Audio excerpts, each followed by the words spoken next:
Hi guys, I'm Diwakar back with another new cool video, and in this video I'm going to review Oxygen OS 15.0.2.501 update for OnePlus Nord. So without wasting any more further time, let's get started. Before getting started, recently I've made a video on OnePlus Nord 5 full review after 50 days. You can watch it from the link in the description box below. To get this update, go to the settings, then click on System and Update, then Software Update. On the top right corner you'll find 3 dots, click on it and choose Beta Program. There you'll find Release Candidate, click on Update Now. As soon as you do that, you'll get the option to download and install the update.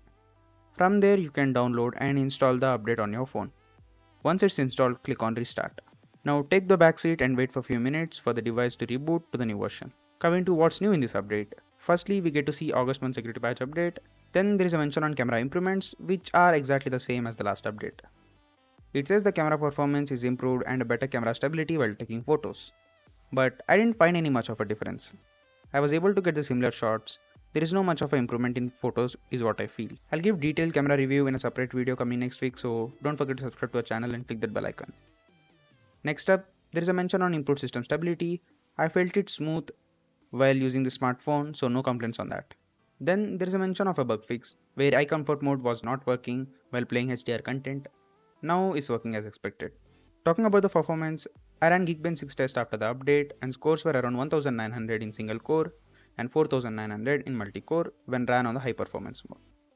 But what I've observed over the past 2 months was the scores were decreasing a bit, but didn't get below 1900 and 4900 mark in a single and multi-core test respectively. I'm expecting these not to fall below these marks until Android 16 update comes up. Now let's move on to the gaming. With casual gaming around 1 to 2 hours a day, I didn't notice much of a difference. Gaming experience remains the same. It still didn't get the native 120 FPS support for BGMI.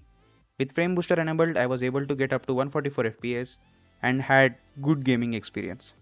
Now we get to see footstep sound boost option, which boosts the footstep sounds in supported games. I've made a video on all AI features on OnePlus Nord 5 recently, so don't forget to check that out in case you don't know what all the AI features exist on this smartphone.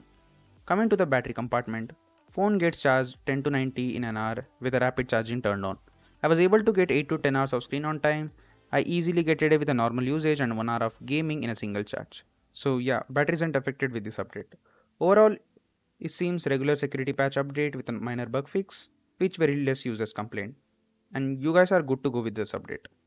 We have dedicated Telegram discussion group for OnePlus Nord 5 users where we post latest information related to OnePlus Nord 5.